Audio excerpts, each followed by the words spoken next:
Good evening and welcome to this week's meeting of the Norton Board of Selectmen. Today is Thursday, April 26, 2017. The record show that 4 members are present. 2018. No. Thursday, April 26, 2018. Let the record show that 4 members are present. Mr. Steele can't make it tonight, along with Town Manager James Purcell. Mike Units. Pledge of allegiance. Oh. One of those long nights. I pledge allegiance to the flag of the United States of America and to the republic for which it stands, one nation, under God, indivisible, with liberty and justice for all. I think Jim was gone in 2016. Yeah, I think so. I think, let me get myself composed here. I'm ready to go. Okay. First of all, Mr. Ted Nessie, you're back there, right? Come on up and tell us what you guys are doing here tonight. I'm sure you can bring the whole crew if you want. It'll take them so long. Come on, come They're on. going to cover you guys. They can't be this. Oh, okay. Thank you, everyone. doing? Good to see all of you. So once again, I thank the Selectmen for welcoming my Wheaton College journalism students here to get up close the excitement, the sexiness of a municipal meeting on a regular schedule. No, it's important. I got my start in this room Yes, you did. as a reporter covering you guys, and I remember, and I much preferred it to Mansfield, where everyone was really, really angry all the time when I got switched. So I have fond memories of my days covering the Selectmen. So thank you for welcoming them. Thank you. What years were you here? I was here, I was with you guys just for the second half of '07, and then that was when Mansfield was particularly in turmoil, and they moved me over there, and then I quickly escaped. So, yeah, but We haven't seen a reporter since, by the way. no, I didn't say that, but I know the work you guys do is important. So thanks. Let them. Thank you. Absolutely, give some good quotes. They need quotes for they have to write a Okay. story about you guys. Okay. So say something. Sounds Have a good. fist fight or something, maybe. I'm having a tough time with the date. Never mind. That's true. You're up to a bad start, Chairman. Thank you, everybody. Thank you. Welcome, everyone. Okay. Under licenses and permits, Mr. Salvo, you got some Yes, applications? Mr. Chairman, I do. The first one, I have an application for Tim O'Leary for a one-day beer and wine license to be utilized at the O'Leary Gymnastics, 350 Old Colony Road, Norton, Mass., Saturday, May 12, 2018, from 7 p.m. to 9:30 p.m. for a private party. Okay. I don't believe there's any applicants here tonight. Anyone have any questions? No. Concerns? This is for a beer and wine, or to be held at the O'Leary's Gymnastics. Again, that's May 12th, from 7 to 9:30. 80 people, and has the necessary signatures, so everything is in order. Chair entertain a motion to approve the application of Tim O'Leary for a one-day beer and wine license. So moved. Second. Motion is second. Further discussion? All those in favor? Aye. Opposed? Roll call? Oh, roll call. Yeah, I guess so. Yes. Flaherty? Salvo? Yes. Mr. Bramwell? Yes. I do vote yes. Mr. Chairman, I have an application for Jennifer Delaney for a one-day beer and wine license to be utilized at the Everett Leonard Park, Saturday, May 19th, 2018, from 3 p.m. to 7 p.m. for a private party. Anyone have any questions about this? Again, it's all the necessary paperwork has been signed. It's beer and wine, 50 to 80 people, and it's at the Everett Leonard Park. Okay. Chair entertain a motion to approve the application of Jennifer Delaney for a one-day beer and wine license. So moved. Second. A motion, a second. Any further discussion? Mr. Flaherty? Yes. Salvo? Yes. Bramwell? Yes. I too vote yes. And we'll try to get your names right, too. So, okay. Mr. Chairman, I have an application for a Lee Durant, a one-day beer and wine license to be utilized at the Everett Leonard Park, Saturday, June 9th, 2018, from 12 noon to 6 p.m. for a private party. This again is all signatures have been signed off, everything signed off for beer and wine. Any further discussion, questions? Seeing none, the chair entertain a motion to approve the application of Lee Durant for a one-day beer and wine license. So moved. Second. Motion is second. Mr. Flaherty? Yes. Salvo? Yes. Mr. Bramwell? Yes. I too vote yes. Thank you. Mr. Salvo? Mr. Chairman, I have a application for Kathleen Phelan for a one-day alcohol license to be utilized at the Everett Leonard Park, Saturday, June 16th, 2018, from 12 noon to 6 p.m. for a private party. is all alcohol. All the signatures are in price, so Chair entertain a motion to approve the application of Kathleen Faywin for a one-day all alcohol license to be utilized at the Everett Leonard Park on June 16, 2018. So moved. Second. Motion is second. Any further discussion? Seeing none, Mr. Flaherty? Yes. Sabo? Yes. Mr. Bramwell? Yes. I do vote yes.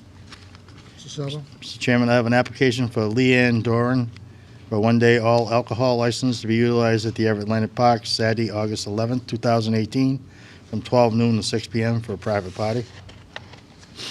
You have a second?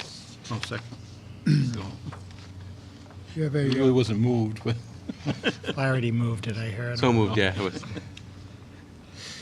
okay. It's all alcohol, set 95 or less, and all the necessary signatures are in place. Chair entertain a motion to approve the application of Leanne Dorian for a one-day all alcohol license to be utilized at the Everett Leonard Park. So moved. second. Motion is second. Any further discussion? And then Mr. Flaherty? Yes. Sabo? Yes. Mr. Bramwell? Yes. I do vote yes. Okay. Under announcements. Mr. Selby, got anything? I don't have any at this time, Mr. Chairman. Okay. No. Mr. Bramwell? I have no announcements. I don't have anything either.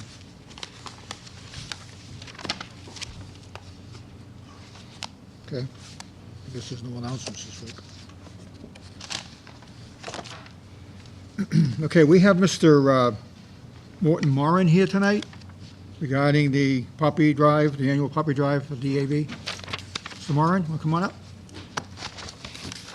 What time of year again, huh? I'm here again. I used to be a regular. Then I got smart. I got somebody else to do the dirty work. My name is Morton Moran. I'm representing the Disabled American Veterans to solicit with our forget-me-nots, little blue flowers, not the red ones, which are the poppies, the VFW uses. We use the money that when we solicit to take care of patients at the Brockton Hospital, the Providence Hospital. We use the money for people who come to the door and say, I want to pay my tax bill. Sometimes we give it to them, sometimes we don't. Depends on what we get. I did a little paperwork the other day to figure out who from Norton are our members. We have people with names that run from A through T. We have people that live on streets, lanes, ways, and places in Norton. Their ages are 42 to 84. Membership here goes from 1 year to 43 years. They represent the Persian Gulf, Somalia, Bosnia, Afghanistan, Iraq, Korea, no World War II, but a load of Vietnam. So we do have a good representation from Norton. Good. And what we would like to do is be able to go to, at this point in time, we're looking to solicit at Roach Brothers on August 25th and 26th. And if you can think of any other place that we might get any money, let us know. We'd love to solicit there and then. Is that a Saturday and Sunday? That's a Saturday and a Sunday? That's a Saturday, Sunday. Okay. But if there is another open date, any place we'd like The to. dates? 25th and 26th. Of what month? August. August, okay. Okay. Well, first of all, we thank you for your service. We appreciate all you do for the veterans. We're going to give you a blank permit. When the Roach Brothers will be named, but we'll give you a blank. So if you do find another location in Norton and you want to set up, you're more than welcome to do so. Thank you very, very much. That way, that'll keep it easy for you. and allow you to, hopefully find a couple of places that may make a lot of sense. On a Saturday and Sunday, there's not much going on in Norton on Saturday and Sunday, other than the grocery stores and. Well, that's the whole problem. Yeah. I mean, we serve an area that goes from Providence almost to Plymouth, and at this side of Attleboro and up to Route 128, and there aren't many places you can go to. No. You hit Roach Brothers, you hit Trukey's, if they let you, you hit wherever you go. It's true.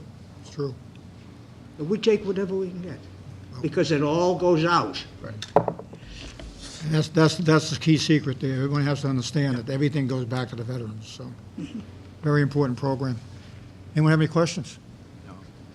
So, then I'll make a offer, entertain a motion to approve the Forget-Me-Not for the DAV to be held on the weekend of August 25th and 26th, and to allow Roach Brothers, along with any other viable location in town for the event. So moved. Second. A motion and a second. Any further discussion? Seeing none, all those in favor? Aye. Opposed? Unanimous. Thank Thank you. you very, Luck. very If we much. think of any other place, we'll let you know, Thank you very, very much. okay? Thank you. Thanks for your service. We appreciate that. Thank you.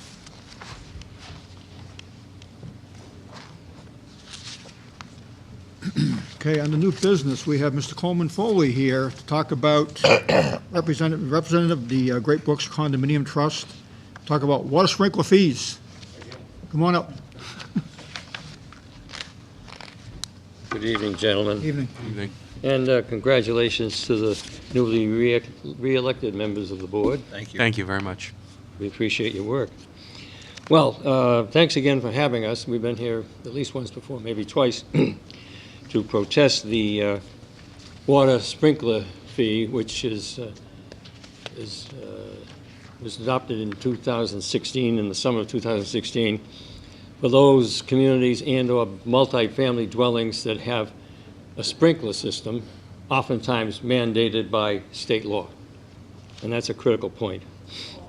And we appeared before this board in July of 2017, and we gave you a copy of a letter that we had addressed to the Board of Water and Sewer Commissioners outlining our opposition and the reasons for our opposition to it. And we, at that time, gave you a legal memorandum from the Boston law firm Seyfarth Shaw that formed our opinion. And in their opinion, they concluded by saying, oops, forgot my glasses in my pocket. Yeah. I like those pull-apart magnet ones. Yeah.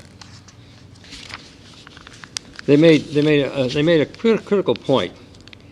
Property owners have no choice but to install and maintain private sprinkler systems.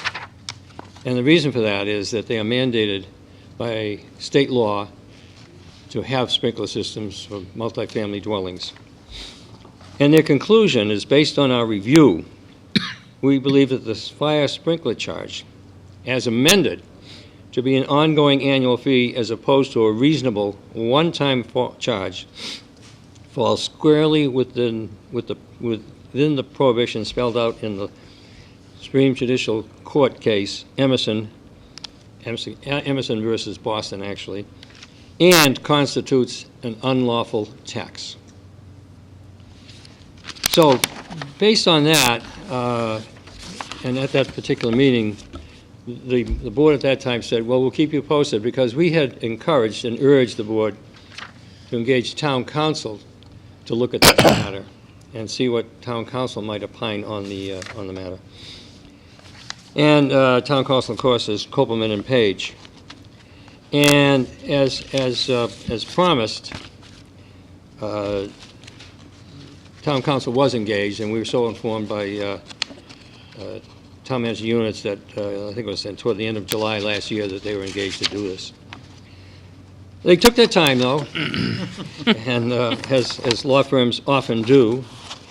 And finally, on Friday, February 23rd of this year, Attorney Greg Corbo from KP Law, the town council law firm, sent an email to managing units and someone named Lauren Goldberg, and said, you have requested an opinion, you the town, concerning the assessment of the town's sprinkler fee on buildings operated by the town, including school buildings. And that's a critical thing, because they only focused on that request to talk about whether the school buildings and the town hall and the other buildings need to pay the fee. And they have opined that, yes, indeed, the fees need to be paid on behalf of the town buildings. And in fact, I saw something on the town meeting agenda last week to pay some school department bills, which came due last fiscal year, and I assume those were catching up for the water department, because they, I don't know if they were. I don't think they, What's that? question whether some of the unpaid bills were anything to do with water, with the water connection. Yeah, there was one for the school. yeah, there was one item on the town meeting, it's, School, yeah, one of the school. The school private department. year bill.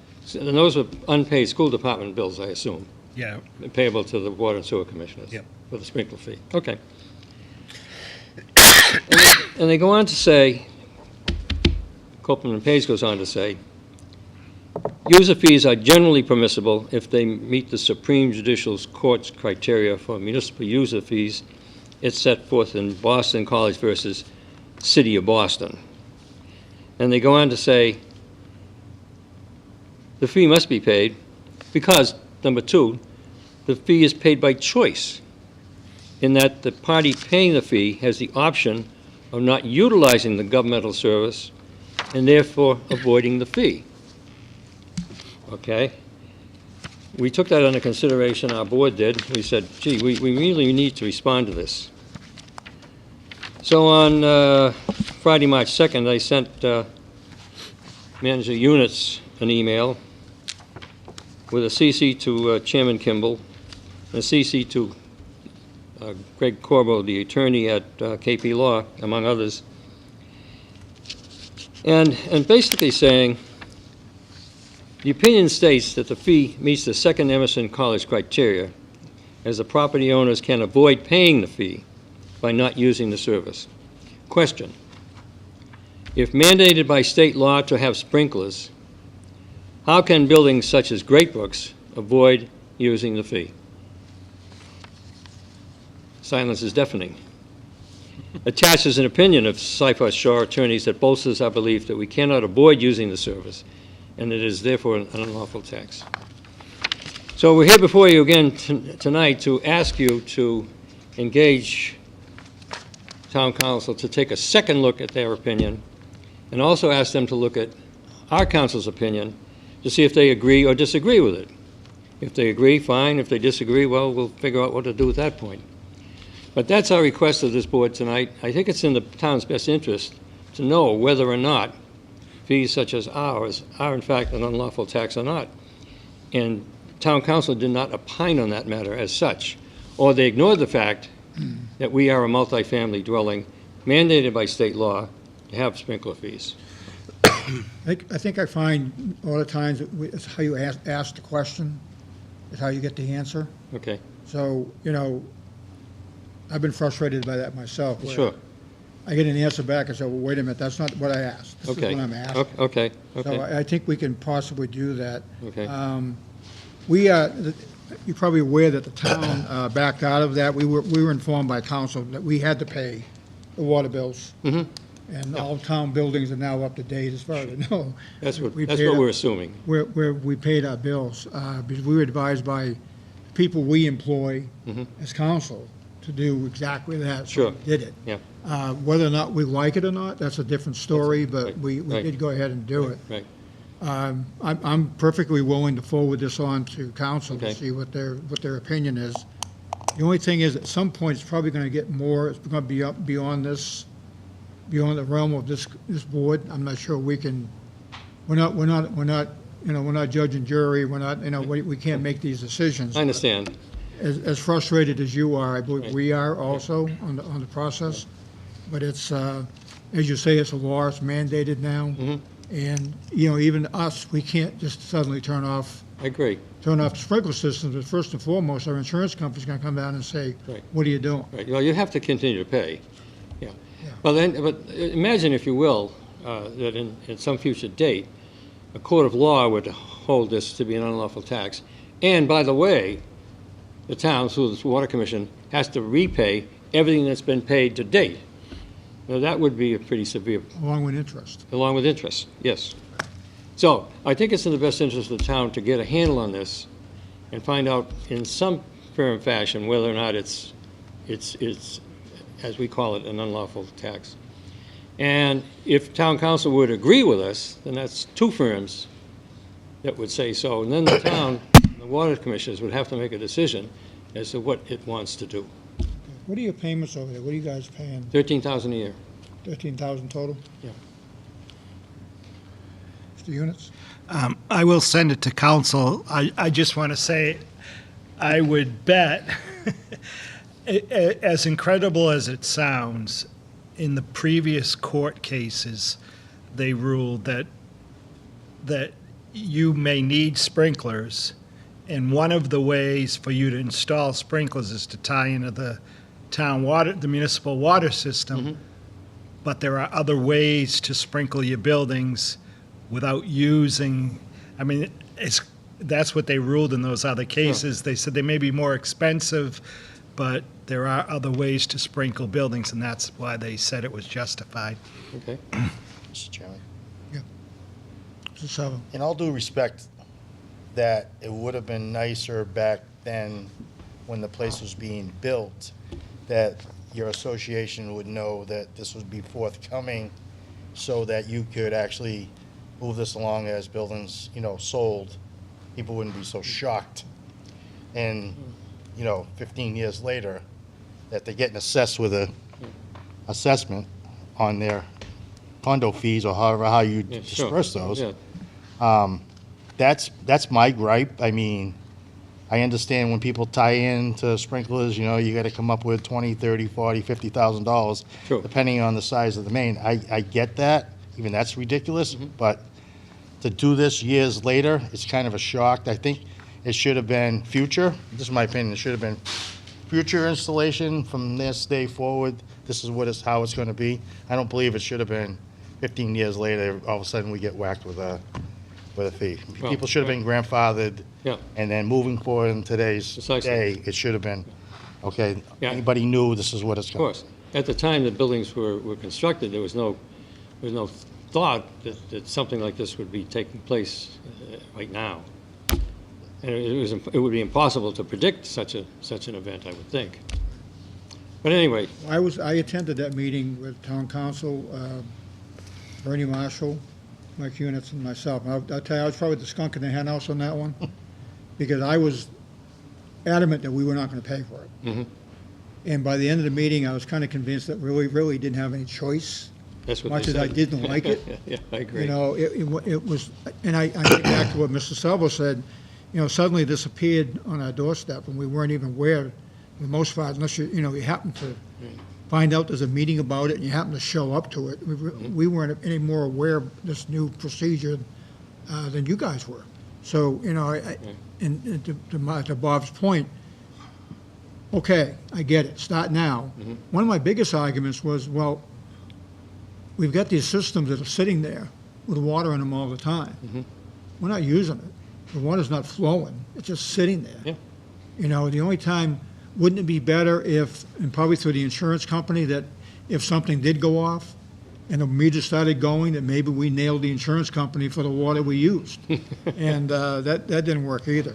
Yeah. So, I mean, it's not like it's a constant flow of water, it's not. No, We have to maintain our pressure, we get that. clearly. The towers have to be fully pumped and maintained, so we can get the pressure when and if we need it. But it's still very gray to me, too. But we will pass this on to Well, council. thank you, that's all we ask of tonight. And I think at this point, though, if it does, if the answers aren't satisfactory, perhaps you might want to take it to the next step Well, and see what well, happens with who it. knows what the future holds. $13,000 is a lot of money. It is. Yeah, yeah. Mr. Bradmore. Sorry. I was just going to say, I think as a board and as individuals, we all would come down on your side. And that one condition two that you read where it was legal double talk that seemed to contradict what the statement was, when I was reading it, I too stumbled over that, like, what are you saying? You're proving that you're wrong. And it fortunately or unfortunately, we're not lawyers. And Neither am I. and it's baffles me how sometimes legal things go contrary to common sense. And yeah, you could put a well in and do your sprinklers, but it has to be one heck of a well. I'm not sure how you'd maintain the pressure. That's what I'm saying. It'd have to be one heck of a well to be able to maintain the pressure Yeah. to sprinkle a building. Right. I think it's also So- a tank, too. And 24 buildings, by the way. Yeah. Well, and it's why it just doesn't seem feasible that there's any real alternative to tying into a water system. And historically, I think the Norton water system was first put in for fire protection. It really wasn't put in for drinking water. No. Actually, that's the only reason public water systems are put in initially is for fire safety. Yeah. And then the drinking water's a Should have kept the fire safety. Well, thank you for your consideration, and if you could just keep us posted as to what's happening, we'd be grateful for that. Yeah, we'll try to get you an answer before July. July of next year? February of next year. See if we can get something sooner than Okay, later. thank you very much. Thank you. Take care.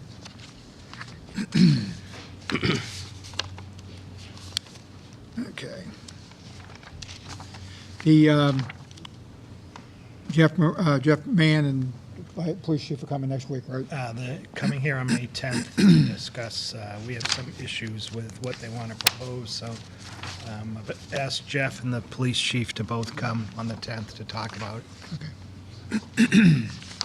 So we'll put that up until the next meeting. Just, We have- excuse yeah. me, before we go over that, when do they begin their season? I'm not sure. Like next month. Yeah. Next month? No, I was just wondering if we were going to be talking to them before the problem. Be May 10th. We'll be coming in on the 10th. May 19th, Peter says. I mean, they can still exit the way that they do now. This Oh, I is know. just I was just just to wondering. relieve it toward Norton. It'll come out our way. That's basically how we're trying to do it, so. Okay. We need to take a vote to reaffirm the membership in the Greater Attleboro/Taunton Home Consortium, GATHC, the period of October 1st, 2018 through September 30th, 2021. Mr. Units? The Home Consortium is a group that several of the area towns belong to. It's run out of the Community Development Office in Taunton. And the Home Consortium provides first-time home buyer assistance and also home model renovation grant money for residents of Norton. So it doesn't cost us anything, and it's worth being in there in case someone can take advantage of that. We've been involved for years on this. A lot of people don't even know these programs are out there. You know, this consortium is designed to, first of all, they receive $1.5 million for the program. The funds are used for closing costs, down payment assistance for eligible first-time home buyers, and the rehabilitation of owner-occupied properties, along with the development of affordable housing units. So it does quite a bit. But, you know, some people don't realize that, especially if you're a first-time home buyer, that you can't take a certain income required, obviously. You have to meet certain income criteria, but, you know, the program is out there, and it may be an opportunity for someone who is possibly considering buying a home for the first time. They may be able to get some assistance. It doesn't hurt to ask, if nothing else. One question. Mr. Bramwell? When you're talking about like help for down payment, do we know if it's like a specific amount, like you get $2,000? $10,000. Okay. Pretty good. Wish I'd known about Income requirements attached to that? No, the applicant has to attend the first-time home buyers classes And it's, when they sell the house, they'd have to pay it back. It gets paid back, but Oh, when they sell the house, okay.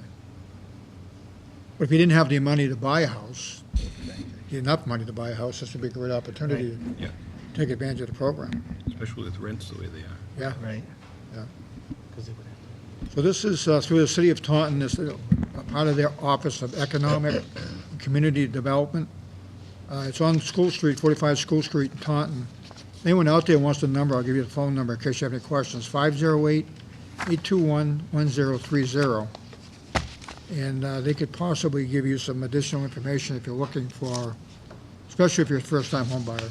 Or, you know, if you're trying to, if you're in a home and you're on a fixed income and you're trying to rehab that house to make it suitable, that opportunity is out there also. It's probably something we don't talk enough about because the program is out there and, you know, if it's available to people, they should take advantage of it. Have we ever had a representative come?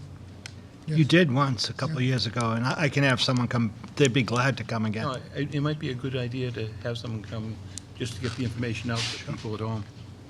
They'd love to. On the vote, Mike, do we have to follow this recommended?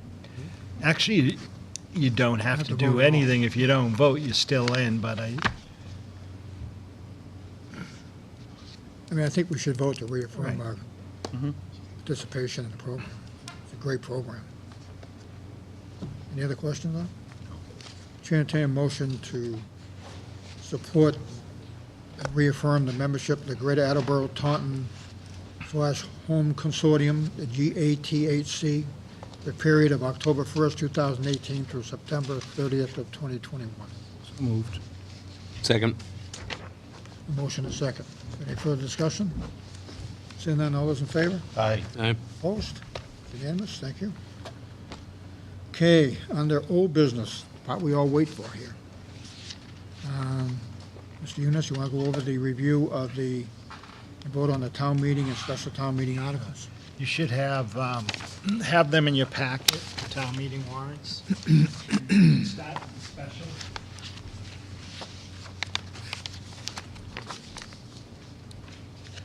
Mike, did you give us a new scorecard? What's that? Did you give us a new scorecard? If you don't, I can make them real quick. Let me do that for you. I thought, Yeah, it's, do we have copies of the warrants over there, Mike? I don't. You should, oh, for the, no, just the budgets there. I want to see if I have a copy. Well, I'm assuming that FinCom must have moved on some stuff last night, too. Yeah, they were working on it. Actually, they worked on it last, it Monday. was Monday and Wednesday. They were working on all that. Small note, that's all.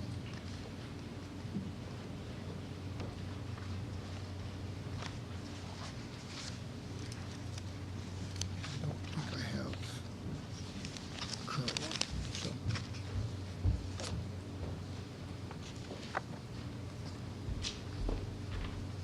Thank you.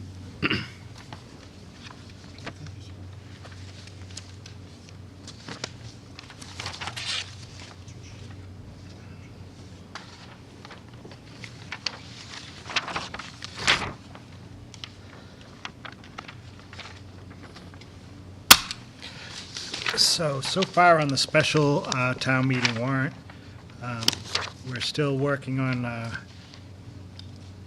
seeing if there are any more unpaid bills. Most of where we had the April town meeting, we took care of what we think are all the prior year bills, so there may be no action on that, but we'll just leave it for now. And also still working, see if there's any retirements. Under budget supplements, not ready to vote on that yet either. We do know that one of the items that will have to be in that is our snow and ice, of course. And this year, our snow and ice is $134,396.40 above the 80,000. And unfortunately, most of that came in March. March and April. We were doing really well in February. Now, we're not committed to having to pay that, right? I mean, we don't have to, can't we just take that up the cherry sheet at the end of the year? I mean, it might be a cleaner way to do it this way. It's cleaner to do it this way because you don't want to have that hanging.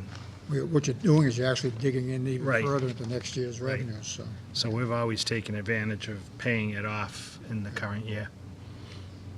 And the other item is, right now, I know the schools have said that they've had some placements this year in the special ed program after the budget was approved.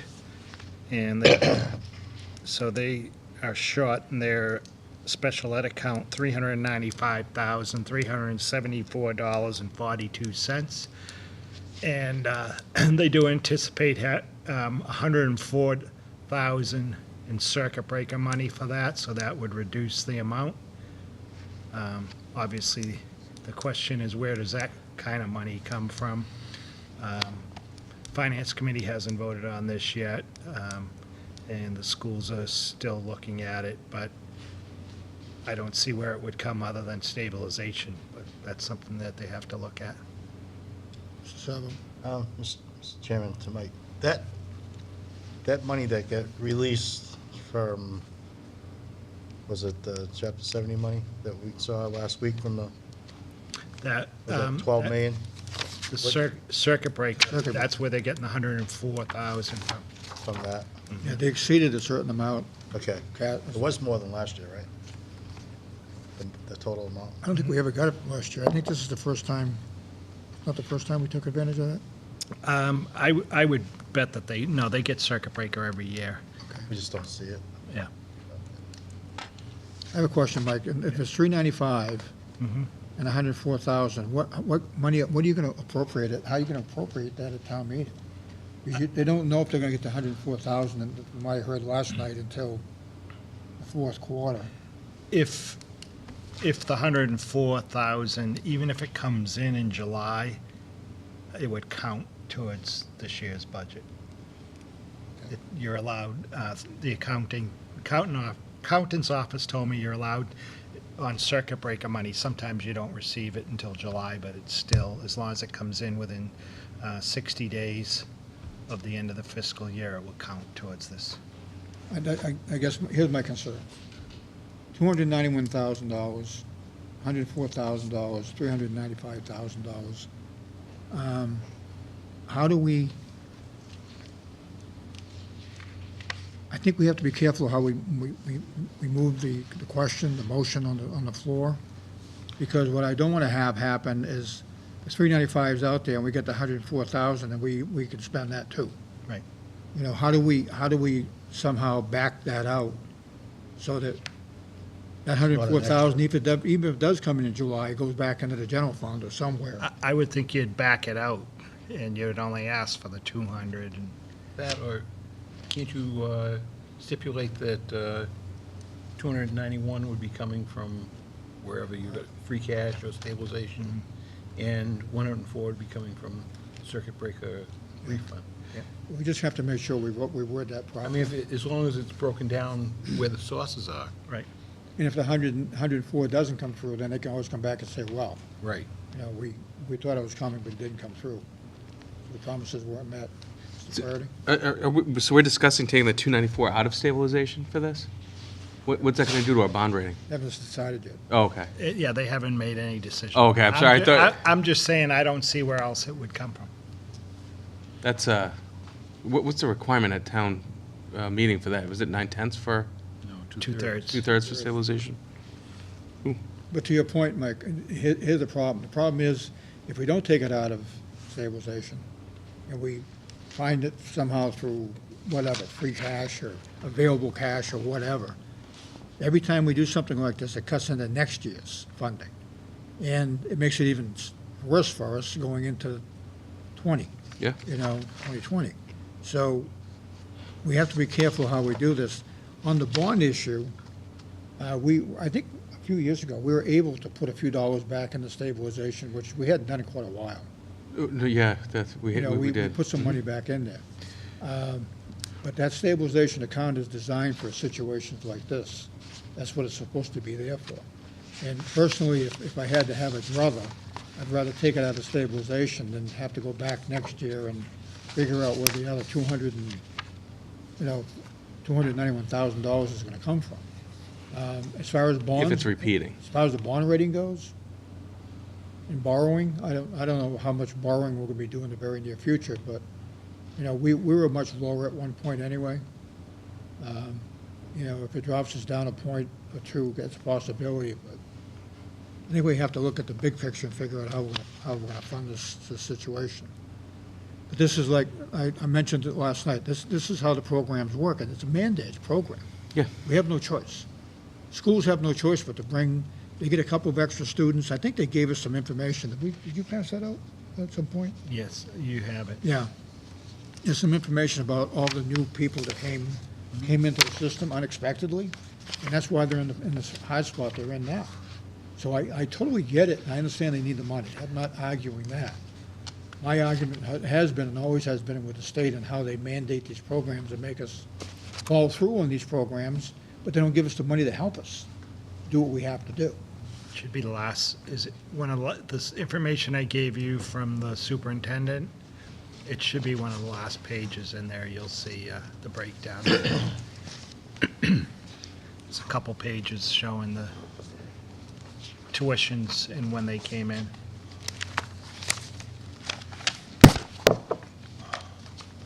Any other questions about that? Okay.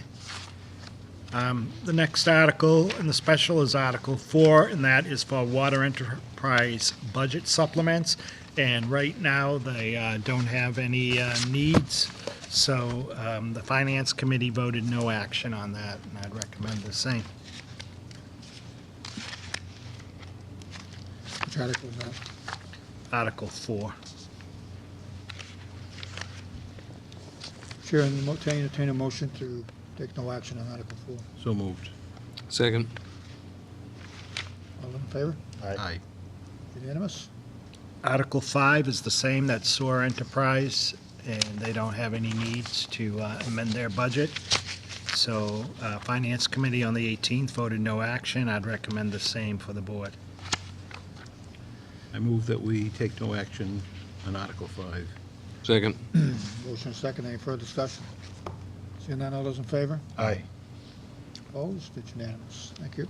Article 6 would be capital improvements appropriation. We don't have any need for this current year's capital plan. So on the 18th, the Finance Committee moved no action. I'd recommend the same. I move that we take no action on Article 6. Second. Motion and second. On Article 6, no action. Any further discussion? All those in favor? Aye. Opposed?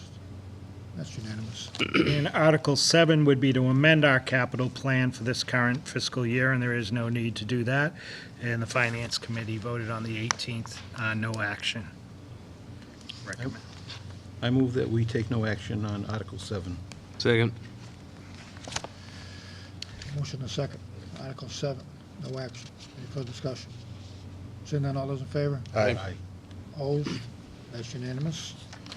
Article 8 is the West Main Street Sewer Project, and the Water and Sewer Commission on the 23rd was at the Finance Committee with their request to add $880,000 to the project after they did test borings in the area, realized there was more ledge than they originally thought, and also some drain lines that they didn't know existed that they now have to be below. And so they have to go down deeper with the sewer pipe.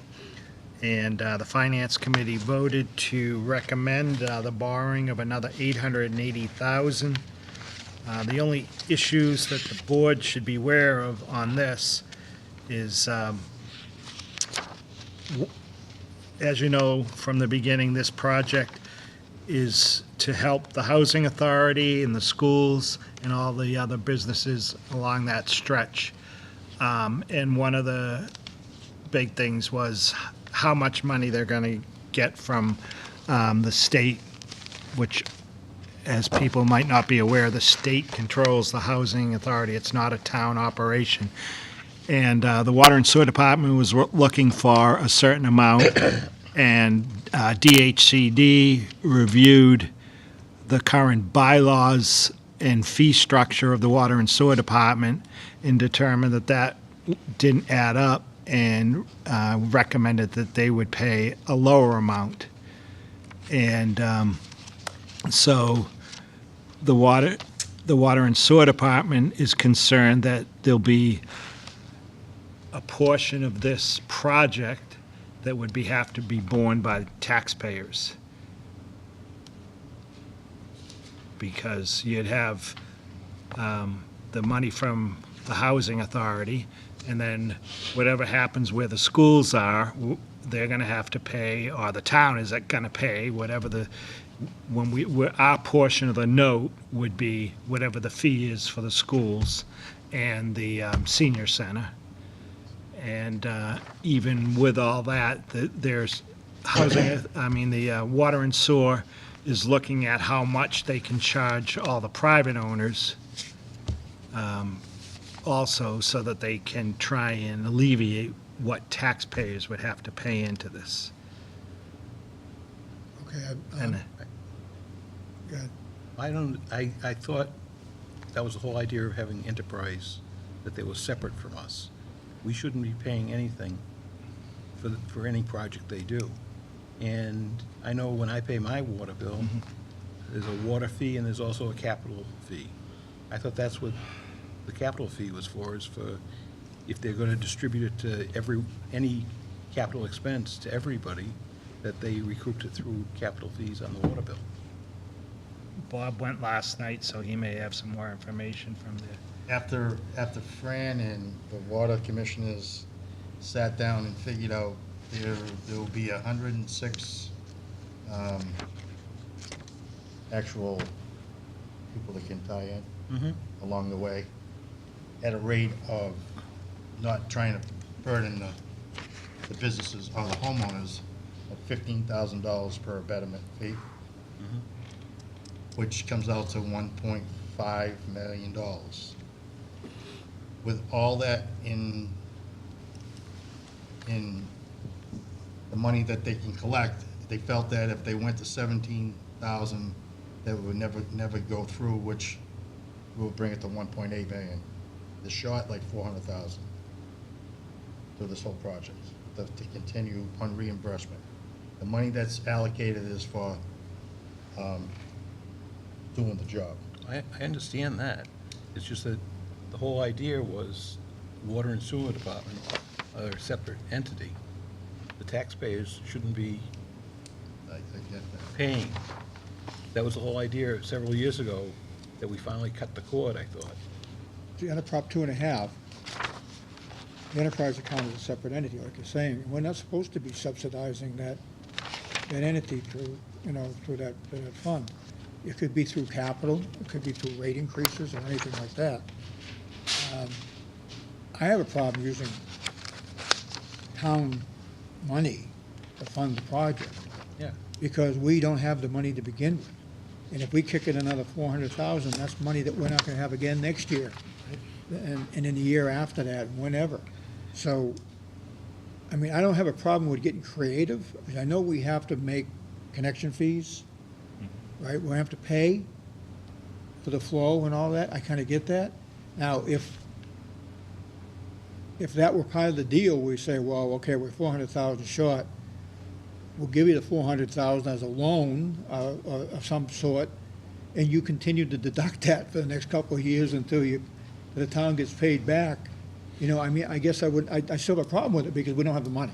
We just don't have the extra 400 grand. And it's unfortunate that the users have to pay the burden, to pay the additional, but you know what? I don't have it, and I don't like the fact that I have to pay for it. So if the rates have to go from 15,000 to 17,000 betterments, so be it. But I don't think we should be paying anything through tax money. I told that to Mike yesterday at the meeting in the morning, that that's what I would be shooting for. Because at today's rate, under Title V, if you have a 4-bedroom house, it's $15,000 permit fee. That's the highest they can get. So at 17, another $2,000 is not really, a killer, but it is when you have to pay for it to pay the betterment fee plus pay a contractor to tie it in. I get that part, but I said that's what we should have went for. was But the to- betterment fee isn't paid up front, right? I mean, they pay for that, you can pay for that over a period of years. Period of time, It's not like we're pulling up at your front door and say, okay, we're Right. putting a sewer line in. No, it's Come not up with the paying. cash right now. You don't have to. You have to pay over a period of years. I'm just thinking what they're thinking of, Yeah. back in their minds. And what does the cost of if someone had put it, I know some of the businesses along there need the storage. And the cost for them to put in a septic system, It can be, It's huge. a sewer tie-in could be anywhere from 15 to 20 grand, depending on the run, if you're gonna hit ledge or, but to put new septic. septic, you can do, 20, 25 grand, 28 grand. If they're And bad you gotta material- maintain 'em. Bad material, that's very expensive. None of that, when you get into businesses, you're limited on where you can put it too. Yeah, I mean, think of some of the businesses along that route. I mean, the coffee shops, the donut shops, the bagel shops. I mean, it makes sense. The brewery, I mean, I know they're concerned about theirs. I think it's just, makes sense that, and we have town buildings on there too. I get it, the schools will be impacted by it. And we should pay our fees like everybody else. I don't have a problem with that. But I do have a problem coming up with the extra money. I think whoever's using it, I have a sewer line right in front of my house, it's a pressure line, goes right up the hill by my house. I would have been one of the first to connect if I were given the opportunity, and it's not there. It's not designed that way. It's a different design. It was designed just to push everything to the treatment plant. So the property values along that stretch of road, initially, it's gonna cost a few dollars, but the value of those properties is gonna skyrocket. And the additional opportunities that will be had in that area on a postage stamp lot, what they didn't have before, they can go up. They can go sideways. They can, without a Title V system, they can use almost every piece of their property. So, yeah, it is gonna have an impact on them, but Brad and I aren't gonna have any benefit from that any more than you are or you are. We don't benefit from it at all. So why are we paying for it? That's basically where I stand on it, and I think, Mike, you need to go back to the commissioners and say, if you're gonna raise it to $2,000, you gotta do it. But I don't think we should be in the business of giving that kind of money. I mean, I wouldn't mind loaning it out and getting it back. I don't know how that works. I don't know how you can do that, Especially if you don't have it. especially if you don't have it. So, It's not what we wanted to discuss tonight before all of you, but it was I wanted to discuss it, I guess, what we just said. And I have another avenue that I am working on with the state rep to try to go after DACD to get another additional $10,000 a year forwarded to this project. Because if we didn't do this project, we put a wastewater treatment plant at that facility, it's gonna cost us $50,000 a year to have somebody maintain that. but I wanna be clear, the housing authority has to have sewage. Correct. The schools have to have surge. It has to happen. It's not a question of it happening or not. Figure out how to pay for it. And if the users have to pay for it through betterments or through rates or whatever they gotta do, figure it out. Because, again, we can't interfere with the water sewer commissioners. They don't like us telling them what to do. But now they're coming to us and asking us for more money. I'm not gonna give them any money. They gotta figure out, I know it's not the popular thing to do. I wouldn't want to be in their shoes myself, but you know what? We're not going to benefit from it. And along with, 90% of the population out there, we're not going to have any benefit from this at all. So can you go back to them and tell them that you need to get a bit more creative? And maybe it's finding other grants or, other resources. I'm sure they've all been tapped. Well, and as was said at the Finance Committee the other night, the selectmen have to approve the borrowing, so the selectmen aren't going to approve the borrowing I'm not. if it doesn't add up. I mean, town meeting can recommend, but still the selectmen are still the ones that, only ones that I agree. can approve borrowing. All I right, get the general sense that we're probably not going to approve any additional borrowing based on utilizing public funds to subsidize this program. We just can't do it. okay. On to the annual.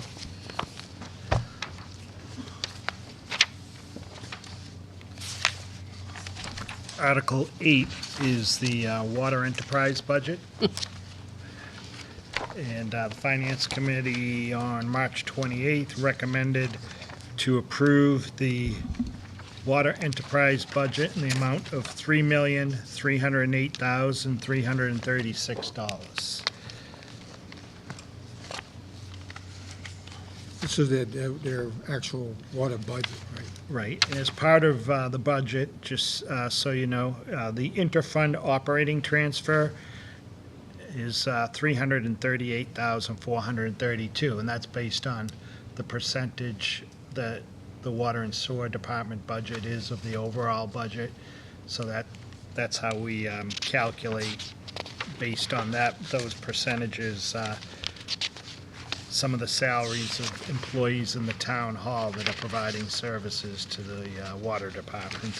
And then they pay for their health insurance in full and life insurance.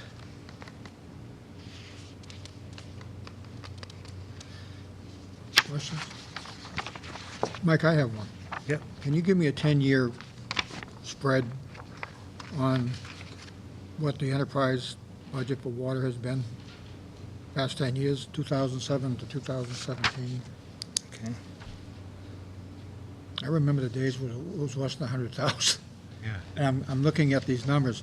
going And, you know, It's going up pretty quick. it's separate, and we get that. It's an enterprise account. But that doesn't mean they can't continue to, like, we're so critical sometimes of our own departments, and I don't think we need to pay attention to this one, because I'm not sure where it's going.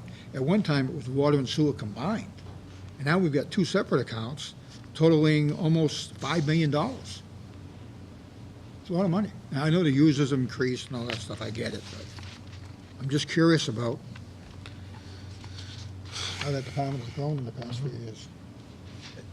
Chairman, Mr. Salvo. on this enterprise account that they have, I'm just bringing this up for discussion right now, because it can drive me nuts all weekend if I don't talk about it. We don't mind. They have money in their enterprise account now, right? Whatever it is, a few $1 million In their Surplus. surplus? surplus, I can tell you.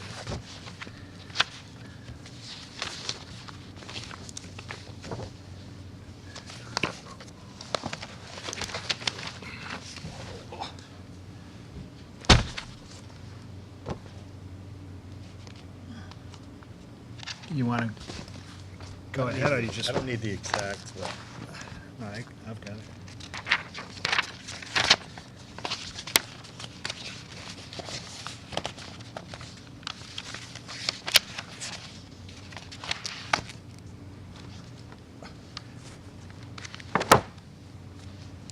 Right at the beginning of the year, as of February, the water surplus retained earnings is $2,169,623, and the sewer retained earnings is $963,796. And how does that, is that accumulated like free cash almost? Yes, and it's certified by the state every year. And this, And when the state, when, I was gonna say, when the state looks at it, it can only be a certain percentage of their budget.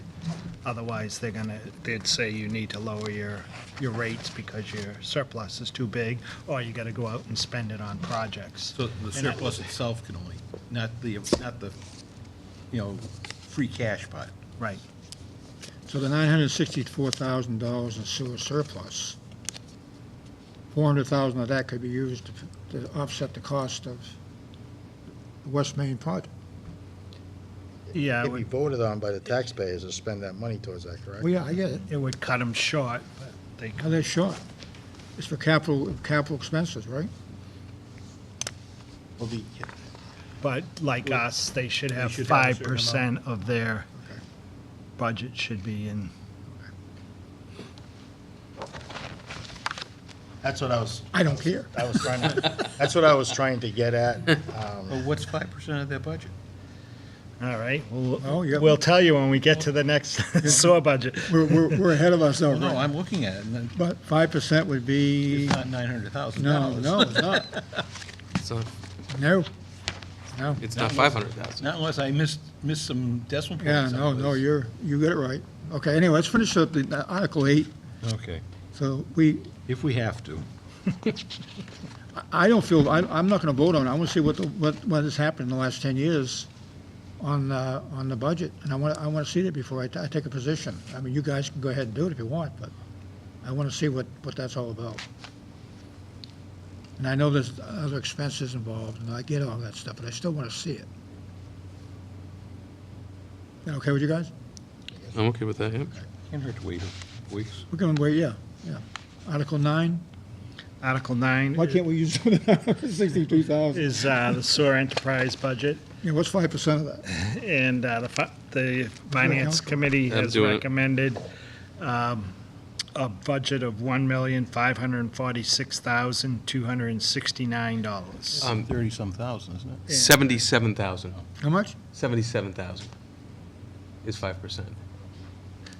And the major increase, 50. We're having our own conversation. What do you say? the major increase obviously there is treatment plant costs with the expansion of the treatment plant. I think you should give us 10 years for both of them so we can take a look at it. It's a 10-year spread, just the total dollars.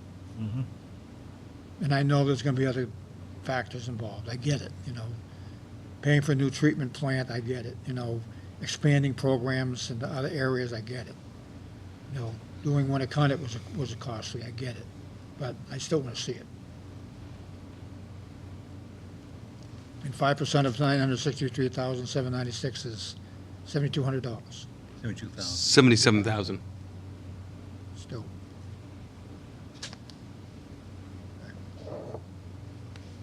All right,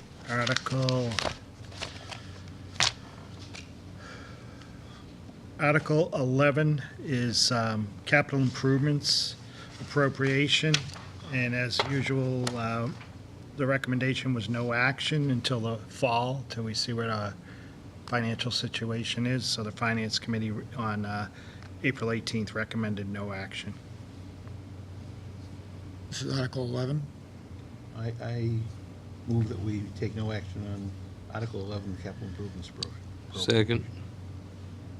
We have a motion and a second. This is a past practice. This isn't the first time we've done this. We always wait till fall to find out what kind of money we have available, so.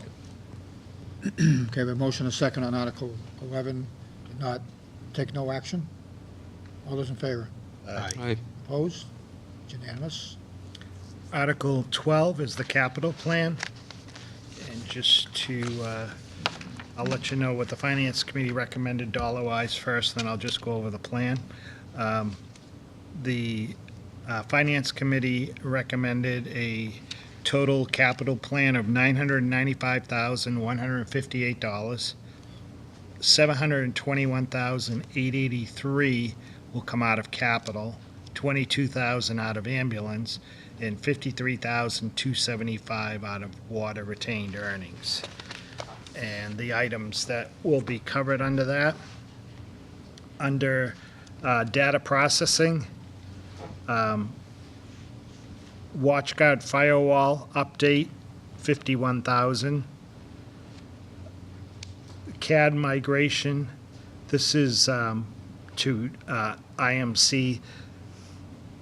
This is the police department software that they use. They're on a system now that there aren't many departments that use it, and obviously we're concerned about that and the continued maintenance of that system. And also the other towns around us all have this system, so we're looking to move to the same system they have. The next item is repeater replacement, $18,000. They have issues where they lose communications at times, and so our repeaters are outdated, and this would be to replace those. The next item under conservation is $25,000 for renovations at Camp Edith Reed. This would be for roofs, a roof on the bunkhouse and the garage, some gutter work, and some siding work, also filling of the pool. We do plan on putting the house at the entrance out on combis and see if someone will come in and take that away for us. The next item's under police department. The police department put in for 3 cruises. Need 4 now, right? And we're funding 2 of them. Instead of the $118,000 they asked for, this will be $76,000, and hopefully in the fall, we've done it in the past, we're able to add one in the fall. Portable radios, they've been on a 5-year program replacing their portable radios, $19,700. And they have to do some repairs to the flooring in the police station, that's $10,000.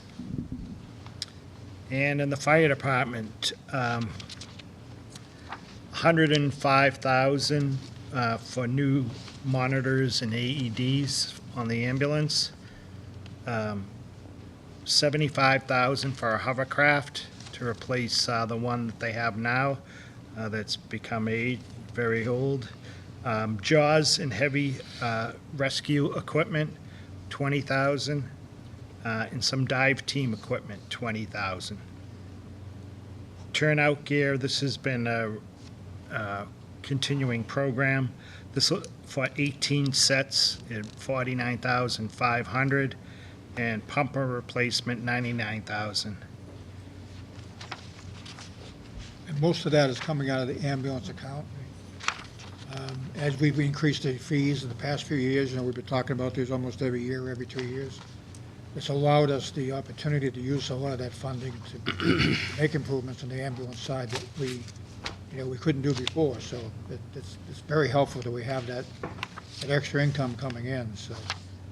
$220,000 will be coming out of the ambulance. The AEDs, the hovercraft, the JAWS, and the diving equipment. $220,000? Yeah. Yeah, you're missing a zero in there. You were missing a 0, that was going to say. That's why he's saying all these numbers, and you're telling me most Yeah, of it's I know. coming out. Yeah, I just had this. I'm looking at it too. And we must have looked at it at the same time, looking at it, says, that's say 22,000? Yeah. And then on to the school department. The school department has been, the last 3 years, replacing special education vans. So this would be the 3rd year of that, and $35,683 to replace a van. $25,000 for security cameras throughout the district, and $25,000 for interior doors, door handles, and locks throughout the district. In the 3rd year of a 3-year program to install tile at the middle school, $65,000. And then the highway department, a 4x4 backhoe, it's payment 4 of 5, $28,000. A 4x4 pickup truck with a plow, $50,000. The 2.5-ton 6-wheeler with plow, it's payment 4 of 5, $31,000. And the Holder utility tractor, 2 of 5, $33,000. And in the water department, $53,275 to replace a service vehicle 4x4 with a plow. And so out of that money, the $53,275 will come out of our water, the water funds. What's water retained earnings, what's that mean? Water retained earnings is the money we were talking about before. It's like 2.2 million It's like roughly. they're certified free Savings cash. account. That 4x4 vehicle, is that replacement or an addition? I It's should a- know this, I was on the committee. It's a replacement. So what are they replacing? you know? I didn't. That's the other thing we gotta start paying attention to. It's Keith's old truck that Jennifer's gonna get. That's the highway. Yeah. Yeah. Oh, you're talking This about is the water department. But that's the other thing we have to start keeping an eye on. Every year, we you know, appropriate money to replace these vehicles, and sometimes, I know in the past it's happened, where suddenly they just never go anywhere. They just keep building and building and building, and then suddenly they say, whoops, we need a new truck. You know, again, 2 years later, the one we already replaced 2 years before. So we have to keep an eye on that. But you're aware, Mike, obviously, if there's an increase in vehicles, you know that, right? Right. Through your insurance? Yeah, no, Keith's been really good on I know Keith's been getting good. them right away on combis and. Okay. By the way, that house on Edith Reed, I did the inspection with the building inspector. That is a modular home. So if somebody's interested, they can actually, what it is the roof is hinged on it, that's how they travel. Brad told me this. Brad told me it was a modular home. And we went in, we looked at it, and how you can tell is it's bolted through comes in two pieces, so they have to bolt the base together, and they have to bolt it through the eaves. And sure as hell, it was all bolted up. So that that branch came in two pieces.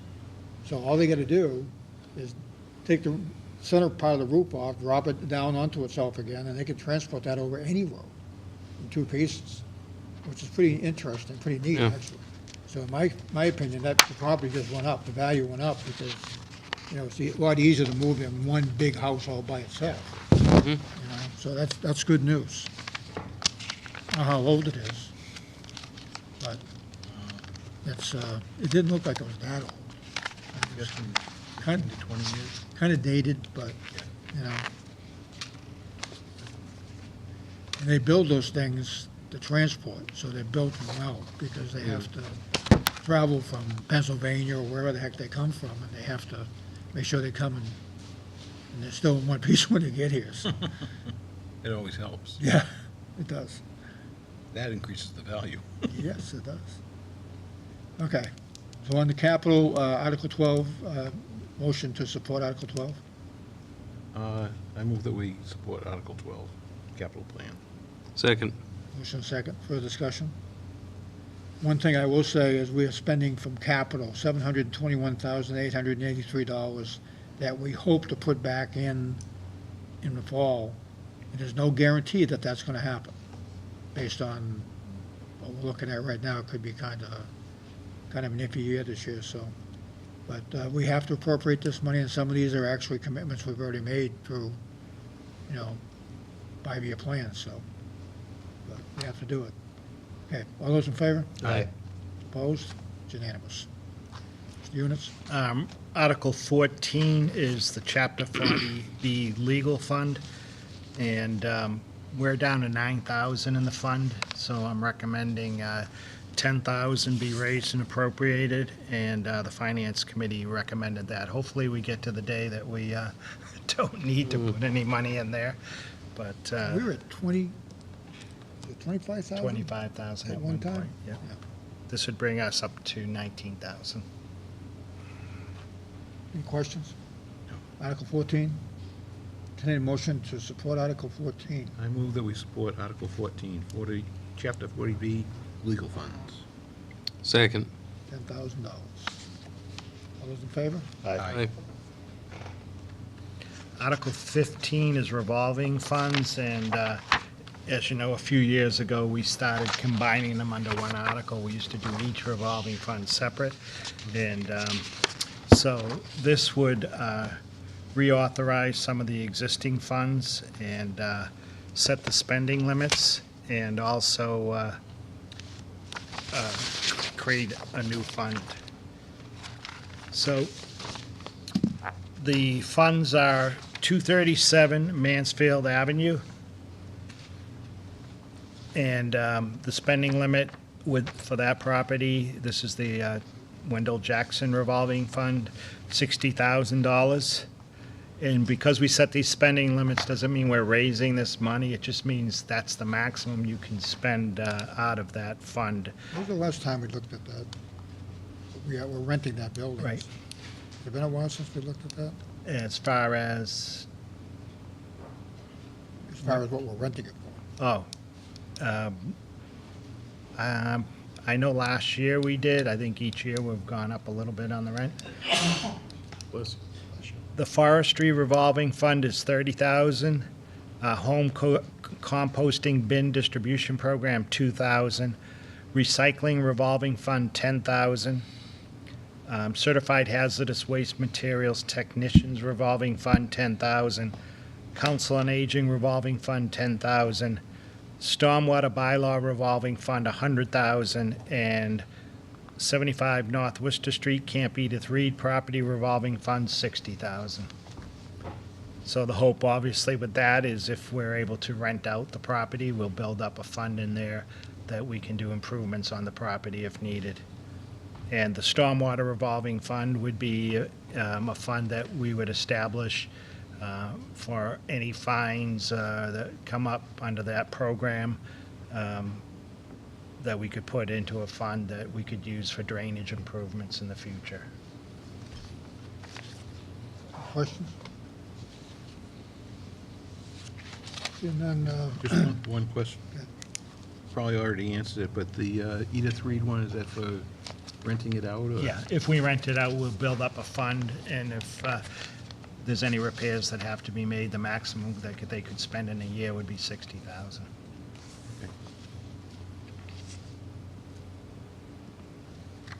entertain a motion to support Article 15. I move that we support Article 15, the revolving funds. Second. Motion and second, further discussion? Seeing none, all those in favor? Aye. Opposed? It's unanimous. Article 16 is part of the Valor Act, and Finance Committee has recommended this. This would allow the town to establish a veteran property tax work-off program, similar to what we have for the senior program. The only difference is we have 20 seniors that can participate in the program at $500. This would be 10 veterans at $1,000. So the money that would come out of the overlay is the same. It's for each program, 10,000 for each program. And This is so always already established by general law, the 10 at 1,000. Is that something we have to, that's something that, and we we'll have do to the, establish a right, policy? we'll do the same thing. If town meeting approves, we'll come back and like you did with the senior program, the selectmen and the veterans agent, the assessors would establish guidelines for the program. And it would be this, we're looking at recommending the same thing where if a veteran's unable to do the work, a disabled veteran, that someone could do it for him and he would, or her, and they would still get that $1,000 write-off. Any questions? You said that we're establishing guidelines. I'm assuming that somebody could qualify for both of these. Would they be restricted to one? They could participate in both programs. 500 as the senior. So they could get a maximum of I think we 1,500. have to They establish, that's put, part of our, I they mean, put up more hours. Yeah. we have restrictions on the senior program where Mm-hmm. people can't do it like year after year after year, right? If we have, we don't get 20 a lot of the years, so if we were oversubscribed, we would try and allow different Others. people to do the work. Same would apply here. Yeah. Question? No. I move that we support Article 16. Second. Motion and second on 16. All those in favor? Aye. Opposed? That's unanimous. Article 17 would allow the town to tax marijuana sold in town at 3%. And this is strictly the recreational marijuana. It wouldn't affect any medical marijuana sales. The state put this provision in. If we accept this statute, then we would be able to tax the marijuana at 3% a year, 3% of sales. It's the maximum, right? That's the max, yep. Question? No. Yeah, entertain a motion to support Article 17. So moved. Second. All those in favor? Aye. It's unanimous. Article 18. Article 18 is personal bylaw amendment. Right now, everyone has to be somewhere and one person that isn't anywhere is our recreation director. So what this would do is put the recreation director under the town bylaw and put her in that personnel bylaw group. And the range of salary is $17 to $20 an hour. So right now, we have job descriptions for recreation director and a part-time recreation supplement, right?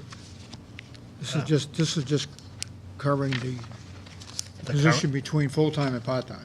This is just covering the recreation director. Right. Basically, it's not, doesn't fall under Yep. either criteria, so it's created another Right. one. And as I misspoke, it's 17 to a maximum of $21 an hour. Questions? Chair, entertain a motion to support Article 18. So moved. Second. Motion is second. For discussion. All those in favor? Aye. Present. Okay. We have 3 in favor, 1 present.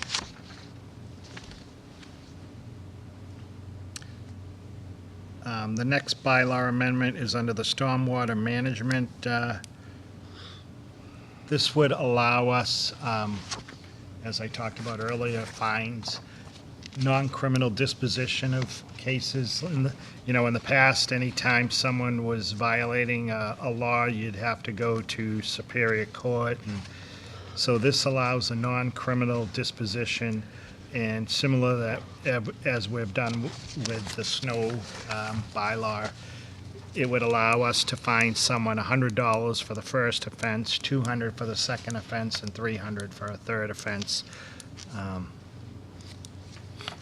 And this was under General Law, Chapter 40, Section 21D, which is the non-criminal disposition. Questions? Yeah, Mr. Chairman, who enforces that? This would be enforced by we have a stormwater committee, Okay. which is Keith, the conservation agent, and the building inspector. Thank you. Any questions? Chair, entertain a motion to support Article 19. So moved. Second. Motion is second. All those in favor? Aye. Aye. Opposed? Yes. Unanimous. Article 20 is the codification. This is just so that we can put our bylaws online, and it's just renumbering things, putting them in the right order, and getting everything organized online. So- Overdue. Yep. Yep. And the planning board recommended this to the finance committee, and the finance committee voted on April 18th to recommend this article. Any further questions? No. I move that we vote to approve or support Article 20. Second. Motion is second. All those in favor? Aye. Unanimous, thank you. Unanimous. 21 is a zoning article that was recommended by the planning board on April 3rd, and recommended by the finance committee on April 18th. It's keeping of rabbits and hens for personal use. Before, you needed a special permit in order to have rabbits or chickens on your property in a residential area, and this would now allow people to have chickens without having to go through the special permit process, most of which were always granted anyways. Yeah, I think it has some control over, who has them. So if you're on a 2,000 square foot lot, you don't want chickens running around. Actually, I think we should rename this to Mary Steele. Yeah, I was going to say too, but Mary's not here. Yeah, I think we should just name it after her. I was actually at a customer's house today. I had one jump in my truck. Sure it did. Friendliest, the Sure it friendliest did. chicken I ever seen. Yeah, sure it did. And it So was delicious. what it allows, What'd you have for dinner tonight, Bob? I couldn't believe it. I opened the door and he's up there. rabbits and adult hens, not roosters, Thank God. confined or caged, 12 or under, for personal use on less than 5 acres.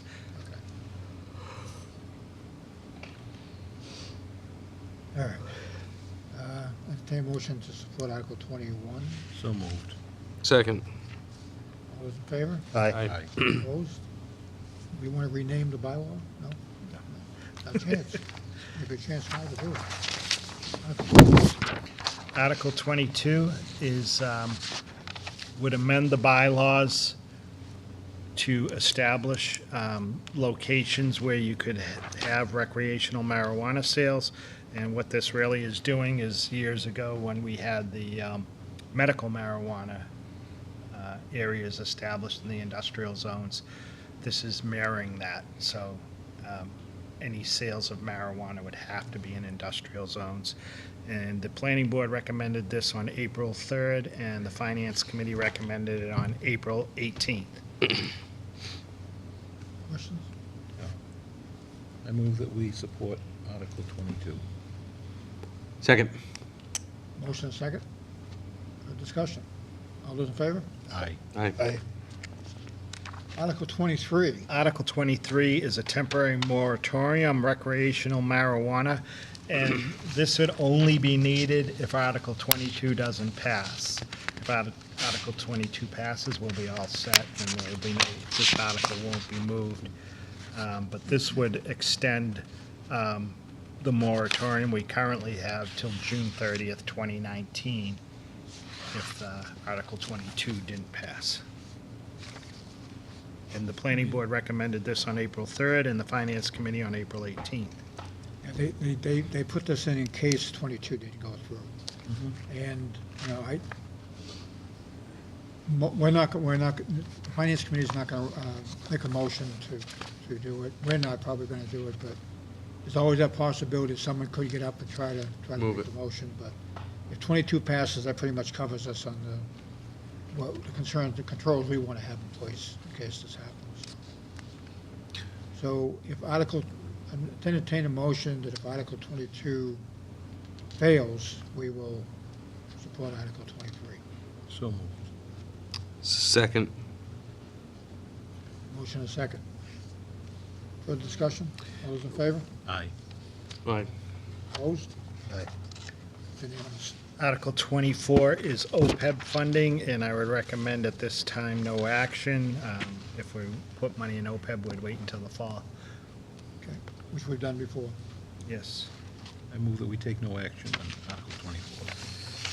Second. Motion second. Further discussion? All those in favor? Aye. Opposed? It's unanimous. And Article 25, same thing, it's the stabilization account, and I would recommend no action until we see what our free cash is in the fall. I move that we take no action on Article 25. Second. Motion and second. Any further discussion? Seeing none, all those in favor? Aye. Opposed? That's unanimous. And Article 26 is the school special ed stabilization fund. I don't know if you want to do anything with that, I'll wait and see. I'll wait and see what the FinCom has to say. And we didn't do the operating budget. I don't know if you want to do the operating budget. The Finance Committee hasn't actually voted on the article, but they did vote on all the budgets. And the total operating budget is recommended by the Finance Committee is $55,594,595. And this represents a 3% increase for the school department, a 3% increase for the library, and a 1.5% increase for the town general government. I don't know if you want to vote on that tonight, or if you want time to look it over. We see it changing at all, or no? What's that? Not gonna change? I don't think so. They voted on all the, I would hope they'd vote Monday night to, It's a very lean and conservative budget. right. I will tell you that, I've been sitting in on these meetings, and there's no fat in this one. And it would leave us with $35,000 Surplus. to use in the fall. Yeah. And just to balance the budget, we reduced the requested overtime for communications by 31,000, fire department 102,844, and the police department 149,700. And chances are we're going to have to make some of that back up because they're 24/7, 7-day-a-week operations, and if someone's out and they don't replace them, it means we got one less officer on the street or one less firefighter. When do we get certification on free cash? That's usually in August, September, No, September, October. September, October. We have to be Right clear before- that, Probably you know, September.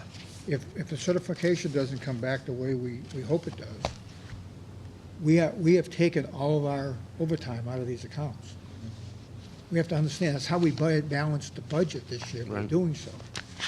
And if we, for any reason, don't have the money in the fall, we are gonna be seeing closure of the police station like we've done before. We're probably one of the only ones in the area that's ever done that, ever. It's embarrassing.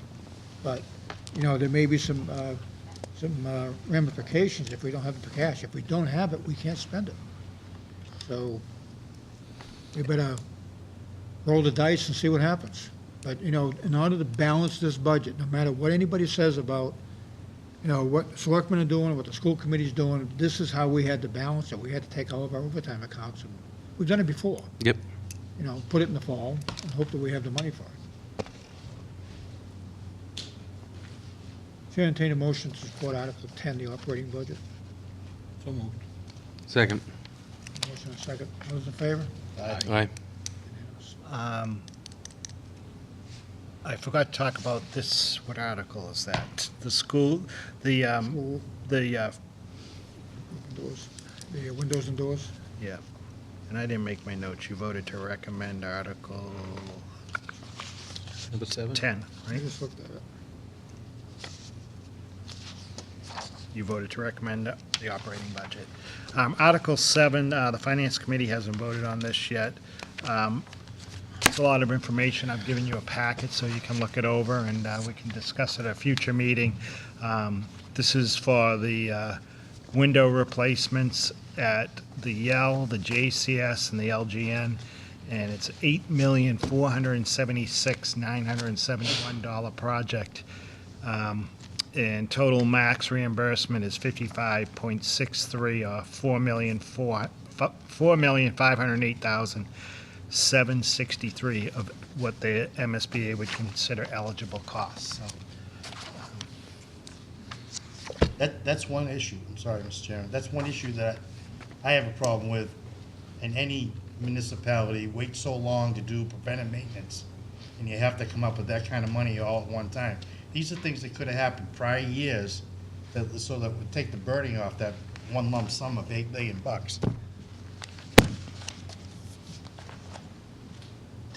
and the other issue, obviously, is with declining enrollment, if you're going to have 3 schools. I mean, if you're going to spend this money, if you do anything else with a school, you have to pay the money back. So you can't sell it without paying the money back or whatever, so. Mr. Chairman? So, Mike, does the school department have a buildings and grounds coordinator that Wade Wade? Wade He Lizotte. does all the reporting Yeah. back to Yeah. Joe, okay, does a good job. yeah, thank you. a lot of this stuff has to do with internal security of these buildings now, the vestibules and the way they're designed back when they were designed. They can't be like that anymore. Yeah. We're talking about double entrance ways where you may get through the first door, speaking to someone, but then you're gonna speak to somebody again to get to the second door. So there's some security issues in there also, but we're sitting in the most decrepit building of them all. We haven't put any money into this thing either. We just don't have it. So, Someday we'll be having our town meeting outside. it's Parking lot. getting closer sooner than later. But I think, getting the roughly 56% reimbursement, takes some of the sting off, where on the municipal side, we never get any kind of matching funds from anybody. So at least we're not bearing the cost of the whole thing. But in the private sector, this whole project probably cost $2 million. But if we have to follow their rules, we're paying to the nostrils for it. Anything else? That's it. Other than that? Thank you. All right, let's see what we got next. Town manager's report. We had a good meeting this week with DEP, Mass Development, our attorney, our engineers, the deputy fire chief, the building inspector, and the health agent on the Reed and Barton property on Elm Street. And everyone's being very helpful to us. And I know our attorney is very conservative when it comes to taking any property that would have liabilities on it. And he was encouraged, I think, at the end of the meeting from our engineers and from DEP that they don't feel the site is that bad of a site. And DEP has made a commitment. They've actually put an RFP out for asbestos abatement. They were able to get money from the bankruptcy court towards that. And Mass Development has offered to come up with $600,000 to help us on any cleanup. They won't pay for demo, but any other issues that are on the site to be cleaned up. And EPA, we expect to hear from, I met with them a while back, and they're waiting for their budget to be approved in Washington. And they had said that they believe they will have money to do any soil contamination cleanup on site. They have put monitoring wells on the site, and they found very minimal, 5 parts per billion of TCE on site is all they've found. They have wells at the perimeter, so nothing has been found in those wells. So EPA has indicated that if they use their money to do some cleanup on that, we can never, and we would have to take the property first, obviously, and we can never sell it. We'd have to keep it as town property. So, one of the options, obviously, there is if they can spend the money to clean that up, and then we would have someone take that building down. We're going to help a blighted area, and we could use that possibly as a site for a town hall and senior center. Beautiful spot. Yeah. It would be. We could put a park behind it, a walkway and a park behind the building, and should be plenty of parking there. So we'll keep working with them and let you know what we hear. I mean, the building is obviously never going to be as big as it is today. If you look at that from an aerial view, it's huge. And as far as parking, plenty of parking. You'd never have it. Plenty of between that and across the street. There's more than enough parking. And unlike SPAC, I'm sure we're going to hear it right away. Oh, we're taking another contaminated piece of property. We took SPAC. We had no idea what the hell we were taking.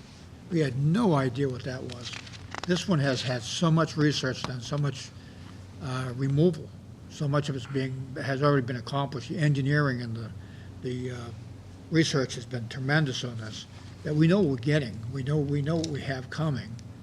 We have a company or a couple of companies, I believe, that are interested in the beams in the building, the old beams. So they take it down. We don't have to pay for it. Let them take it down.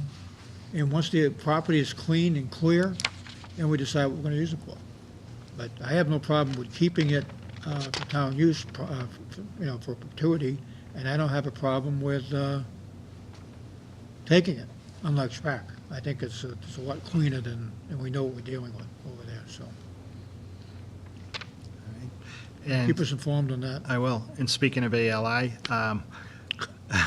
we'll put that on the agenda for the next meeting on the 10th. May 10th. And I'll get any information, any update information I have on that. The time frame, I'm going to talk to Mark Dakers from DEP tomorrow, and I'm drawing a blank on his boss's name, Millie Garcia. Also talk to her tomorrow. I'll let you know what's happening. get any information. And now, I wanted to mention it tonight so we have time for people to know that we'll be talking about it on the 10th. This would be for the capping of the ALI. Bob Cummins is back. Yep, it's Bob Cummings again, and, we'll go over the routes that we talked about, the times, and what's gonna be done. The material, and what Material, they're gonna use and all that. That was the major concern the last time. And obviously, that presentation's been made to the city of Attleboro. We haven't had that presentation. They're gonna come in and do a PowerPoint? That's what I'm asking them to do Well, I that. think they should. I mean, we're not the host community, but we are gonna be impacted with the traffic. And I think we need to make sure we know what we're dealing with. And so one of the issues that developed, and I did email Bob Cummings today, telling him we'll be looking for reimbursement. This has been delayed. I was looking at the slides today, and they're from like 2014. And now all of a sudden it's coming back. Keith has next week paving going on Union Road. He said he can't wait any longer, and he can't, this guy's already scheduled. He said, I can't tell him no. So Bob Cummings, I emailed him today telling him we'll be looking for reimbursement for Yeah, that. definitely. Because as part of the deal, Yeah. they were gonna repave that road before Right, and after. and after. So we'll keep that in mind. I received notice this afternoon from the chief, not much notice at all, that Mansfield plans on doing work on their end of Reservoir Street on Monday, and that the road will have to be closed during the day Monday for this work. So the police department in Norton has said they're going to be putting signs out. I haven't seen any signs on the Mansfield side, so I'll talk to them in the morning and make sure they're putting signs out to let people know in advance that that road is going to be closed on Monday. So Why were we not notified? I have no, I mean, it's a street that connects two communities. Right. And shutting it down, school buses, as an example, how the school bus is gonna get through there? It's a That's- Monday, right? right? And school buses are gonna be coming and going. I know they use that street to go back out onto, I'll call them in the Mansfield Ave. morning and make sure they've been notified. but, we need to notify the schools. What is it, today's Thursday? And we're finding out like 5 days in advance? It's unacceptable. Yep. So let's find out what that's all about. If they can put that off, I would suggest they put it off so we can do a better job of communicating the closure, because it's going to have an impact on a lot of people trying to get in and out of Reservoir Street. Think the center of town's a mess now? Wait till Monday. People are trying to get around. Wait till the sewer starts. We You let us know what tomorrow, Mike, Yep. what's going on with I'll that. get back to you. We signed a contract and sent it back to the state. I'd like to thank our state reps. It was an earmark of $25,000 for the town common fence that they put in the budget, and was an earmark out of the DCR budget of $25,000 towards the fence. So we have signed the contract and sent it back, and Keith is getting bills together, and Yeah, we appreciate that, because that fence alone is gonna cost a lot more than that, and we've already started putting, we actually have pieces already made, and we had to have all new forms and all that stuff made up, but we now have them. And you're gonna start seeing some of that come to fruition in the next few days, next couple of weeks, because the Welcome to Norton sign is made, it's down back. We finally got that put together. Some of the posts have been made. We had a couple of imperfections we had to fix, but now it's all set. So they're making those up. And you're gonna start seeing a lot of commotion going on up there. The town common will not be available for Memorial Day, because we're gonna rip the top layer right off for the most part. All the sidewalks are coming up. And we're gonna start doing sprinkler systems going in, the wiring. We have to put underground wiring in there. We've got a lot of things going on in the next few months, but 25,000, thank you to Representative Howard and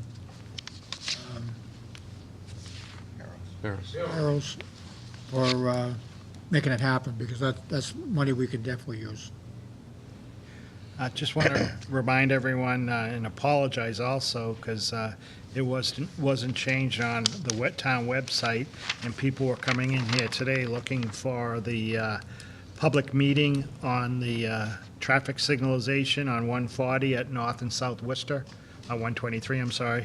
And that meeting has been changed to next Thursday, May 3rd, 6 PM in the high school auditorium. So anyone that's interested in that, please attend that meeting.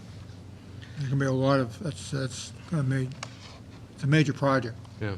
It's gonna have a major impact on that side of town, so if you're interested, you need to come out and hear what's going on. 6:30? 6 o'clock. 6 o'clock. 6 o'clock at the high school auditorium. And they're expecting, you know, a pretty good turnout regarding it. And the other, it could be very expensive for the state to put that project together. Would you tell me it could be over $3 million? It's ridiculous. And, you know, people wonder where their taxes go. You know, you and I did it, would be a third of that, if that. $3.5 million. Prevailing wages and all Right. the other stuff that we have to deal with, it's crazy. And of course, they've never put in an intersection before. No, It's gonna be engineered. oh, of course. Never one like that ever before, so. But anyway, that's next Thursday. We're not meeting next Thursday. So 6 o'clock at the high school. And I just want to thank everyone, Wheaton College, the Boy Scouts, Girl Scouts, and all the residents that participated in Cleanup Day Saturday. And a lot of people came forward who were looking to volunteer in advance next year, so we can get a good committee together in advance. It was nice to have it kick off at Wheaton, and they had coffee and donuts for everyone before they went out. And, you know, the highway department, once again, stepped up and was helping out. And next year, we'll do a little bit more planning in advance, and everyone suggested that we try and stay away from school vacation week, because some of the kids were away. That, know- it gets tough with Wheaton, and, Yeah. because you can't go Toward the end of the later, year. so we'd have to go earlier in April, and we never know how the weather is gonna be. One thing I'd like to recommend next year is, I did Pine Street, pretty much by myself. I just kind of went down one side and back the other, filled 3 bags. And the 3 bags, I would say that 60% of them were redeemable bottles and cans. And one suggestion I would have, Mike, would be to, and I think Mansfield did it, I've seen him do it before, maybe 2 of us go down Pine Street. One picks up all the stuff that we can get some kind of redemption on, and the other would be just trash. And I'm not suggesting it's a lot of money, but I'm willing to bet you I threw $4 or $5 worth of containers away. That could have been used to fund the next year's event, you know, and come up with something different. Because it was, I don't know who, I haven't seen those old nickel bottles in a long time, but there's somebody out there that likes them. And they like them a lot, because I must have picked up 20 or 30 of them. And they're just one style, so. I did pick up of East Side. I picked up 57 bags. Did you really? And I met a lady on the second or third route on Newland Street. Very well dressed for the occasion, with gloves, hat, mittens, and everything. And she did recycle. And when I tell you, she had piles of bottles and cans for about a half a mile that were probably, you know, $20 or $30 worth of Yeah. redeemables. Yeah, And the rest of the trash, she put in trash bags, so yeah, most of mine was. There was a lot. Redeemable bottles and it cans. was a lot. But it amazes me that what I found in the course of this whole thing was swimming pool, a swimming pool liner, a filter. I only got 1 tire this year, but I got metal bed frames and, you know, that was about it. But the trash was just incredible. It's unbelievable. I think of that every time I'm driving down 495 when they're out there picking up the trash. How do people just open their windows and check No, this stuff? And believe it or not, we probably were, from last previous years, we didn't have as many people doing the streets as we did. And it was still, fill that dumpster up. See, I'm fortunate. Down my way, they just put it on my front lawn, so it's easy for me. I'm surprised, because I do Pine Street every year, and every year I'm shocked at how much I pick up. Yeah. I mean, those cans and bottles weren't old, they were new, that's all new stuff. because, and the nips. Oh, I can't Nips, believe those. Unbelievable in the nips. Yeah. I can't even begin to imagine how many nips I picked up. But I didn't find anything strange. I mean, it was pretty straightforward. But it's a great opportunity to clean up, and I think it's well worth the effort. And I just think we need to, like Mike, you mentioned, maybe form a committee in advance, get it strategically set up. We were standing there at the table, and everybody's saying, where do you want us to go? And we're saying, go to your own neighborhood. Yeah. Go do your own, because I'm going to do mine. I walked up there and then walked back. And, but it would be nice if one year we did, say, Pine Street, and the next year we did maybe Plain. Do something different every year, so we're not doing the same streets over and over, though it doesn't seem to matter. Still just as much trash no matter when you do it. I just wanted to mention, I was thinking about it when you were at the beginning of the meeting doing all those licenses for the ELP pool. If you go online and look, the Recreation's done a great job where you can go online and reserve. The calendar comes up and you can reserve and pay right online now, which streamlines the process quite a bit. So I want to thank them for that. Good. Just one other thing I want to let you know, on the 7th, I know Mary will be attending at 5:30. The Board of Health's having a hearing upstairs. They're looking to change the age for the sale of smoking materials to 21 from 18. Justin Norton?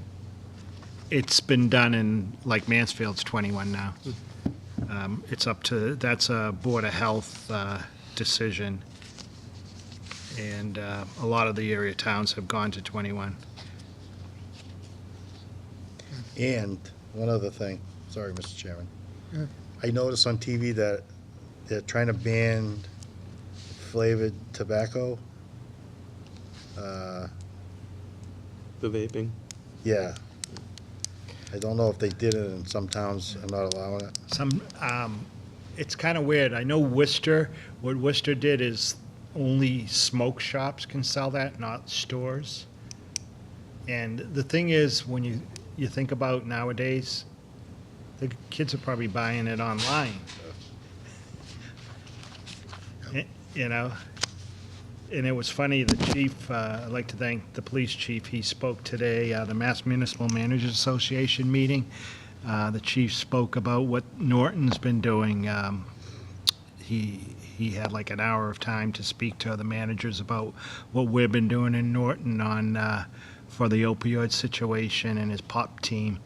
And he was mentioning how they had that in plain sight presentation where they set up like a room in a house and you can see. And one of the teachers was there saying, wait a second, I think I've seen that. And they went into the boys or girls room and moved the ceiling tiles, vape up in the ceiling tiles, the kids vape things. Oh, yeah, they're doing it at school. They say that you can do marijuana now, and you can't even tell Right. with that stuff. Well, and one of the things they were talking about today, the big concern is like in our day, if you smoked marijuana and went into school, they'd smell you in a Mile away, second and yeah. call you in the office. But now they're concerned about all the edibles, that kids are going to bring in edibles into school. And so I don't know, it's going to be tough. How they can control it, yeah. Yeah. Okay. Anything else? That's it. Okay, we have an appointment of a temporary full-time water sewer technician. Mr. Thomas Watson, why are we doing this? We have an employee of the Water and Sewer Department. There's only 2 people that work going into those facilities, the pump stations and everything else. And we have 1 employee that's been out an extended period of time on workers' comp. And it's really not safe to have a worker going down into those wells by themselves. There should be another worker with them. And with this person out, this guy's been by himself. So this person, we call it temporary full-time because if the other person, this person knows, Thomas knows that if the other guy comes back, he's gonna be out of a job.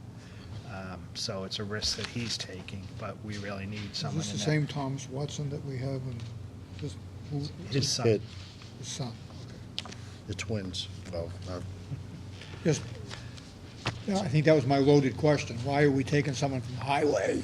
Right. putting him in the- Okay. It's his son, okay. Yeah, no, he did great on his interview. We interviewed three. Has he three of the been best. certified in any of these? He knows that if he does become permanent, he will have to get his certifications, water licenses, and everything else. If he becomes permanent, Right. we'd have to pay for it? They do get paid for it, yeah. Questions? Chair, entertain a motion to, well, why don't you read it? Shall I read it? Why don't you read it? We have a notice to the Board of Selectmen from Michael D. Unit, Sound Manager, dated April 24th, 2018. Notice of appointment of a full-time temporary water sewer technician.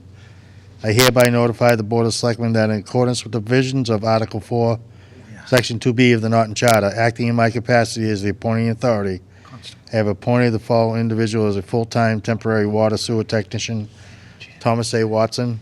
Said appointment was made on April 24th, 2018, in accordance with the provisions of the Norton Charter and will be effective May 9, 2018, unless the Board of Selectmen votes to accept or reject the appointment prior to that date. I specifically request the Board's acceptance of this appointment with an effective date of May 7, 2018. Anyone have any questions? Chair, entertain a motion to appoint Thomas A. Watson as the full-time temporary water sewer technician, effective Second. May 7th. All those in favor? Aye. Opposed? Unanimous? Okay. Next, we don't have anything in the constable reappointment, so we're going to skip right over that. Oh, someone's here. He didn't trust you, so he stayed the Waiting whole meeting. patiently. Matt, we got someone in the audience. Isn't this great? Yeah. Mr. Mayor, I understand you're interested in being reappointed, huh? I am, sir. Okay. We appreciate it. So we have actually two appointments. We have Mr. Michael Mayer Senior, and the other one is Janet J. O'Reilly. Two appointments. These are 3-year terms, and they all expire in April. These two expire, obviously, this year, 2018. So it'd be a 3-year term. Anyone have any questions? Want to say anything? You all set? Want to say anything? Well, come on up. You might as well, you've been sitting there patiently all night. So the least we can do is, Good evening. evening. I'm Michael J. Mayer. I'm Constable of Norton, and it's been an honor and a privilege to serve the citizens of the town in facilitating their reaching the justice system. And I look forward to doing it again. Appreciate you. You've Continuing. also been helpful in getting all of we have to post certain documents and stuff, and you've been helpful with that also, so we appreciate you My pleasure. helping us out with that, too. Any questions? Chair, entertain a motion to appoint Michael J. Mayer to a 3-year term as constable. So moved. Second. Motion is second. Further discussion. All those in favor? Aye. Opposed? It's unanimous. Thank you. Very good. You can Thank go you home very now. much. Yeah. I'd just like to say that a lot of people don't necessarily know how to get in touch with a constable, and I'd just like to let the Sure. citizens of town know all they have to do is call the town clerk's office, and she will give them contact information for me. Okay, perfect. Okay? Thank you. Thank you. Thank you very Good luck. much. Thanks for helping us with that. Next, we have Ms. Janet O'Reilly, J. O'Reilly, for a 3-year term as constable. Motion? So moved. Second. Motion is second. Any further discussion? Seeing none, all those in favor? Aye. Opposed? That's unanimous. Thank you. We have the reappointment of the Joint Transportation Planning Group. Our permanent person is Keith Silver, and then the alternate is Mr. Michael Units. So I'd recommend we reappoint these two gentlemen. I move that we reappoint, Do it fast. Do it fast. I'm just, When they decide, one of us has to do well, it. I've already said that. I move that we reappoint our representative and assistant, did you say, or? Alternate. Alternate assistant. Okay. Or Second. Alternate representative. Okay. Past Motion my a second. bedtime. All those in favor? Aye. Unanimous. Thank you. Oh, Sign there. better sign this fast. Okay. Got it. There's no names on there, though. Yeah. Bob Kimball's going right to the top. No. Okay, on the warrants and minutes, report of the chairman on the following payroll and invoice warrants. Entertain a motion to approve invoice warrant number AP 42 dated April 19, 2018, in the amount of $257,601.71. So moved. Second. Motion and second. Any further discussion? Seeing none, all those in favor? Aye. Opposed? That's unanimous. Entertain a motion to approve the biweekly payroll warrant PR 22 for the period ended April 21st, 2018, dated April 26, 2018, in the amount of $1,305,821.49. So moved. Second. Motion and a second. Any further discussion? Seeing none, all those in favor? Aye. Opposed? That's unanimous. I have entertained a motion to approve invoice warrant AP 43 dated April 26, 2018, in the amount of $1,330,017.80. So moved. Second. Motion and a second. Any further discussion? Seeing none, all those in favor? Aye. Opposed? Unanimous. We have no minutes to approve. Next meeting on May 10th, we have, let's see, we have Xfinity coming in. We have a review of the town meeting and special town meeting articles. ALI discussion. What's that? ALI capping discussion. ALI discussion. And I think that's it for now, right? Anyone has anything else you want to put on the agenda, just so Mike know. We'll make sure we put it on there. Okay. We have no executive session. So with that, the chair would entertain a motion to adjourn. So moved. Second. Motion is second. Any further discussion? All those in favor? Aye. Aye. Opposed? It's unanimous. Thanks, Shane.